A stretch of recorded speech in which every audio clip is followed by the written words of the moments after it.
پاکی معاف کیږي مخکې وروسته ګناهونه مبارک مسلمانو دا میاشت رمضان مو مبارک ترې نظر مؤمنانو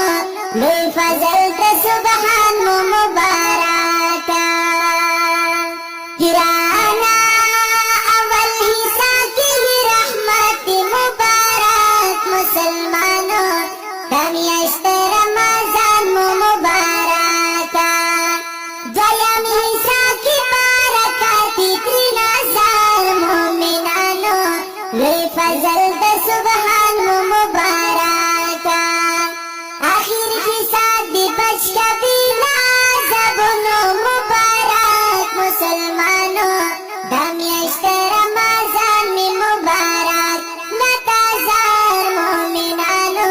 لوی فضل د سبحان می مبارک پاکی معاف کیږي مخکې وروسته ګناهونه مبارک مسلمانو دا میاشت رمضان می مبارک شم ترې زار مؤمنانو لوی فضل د سبحان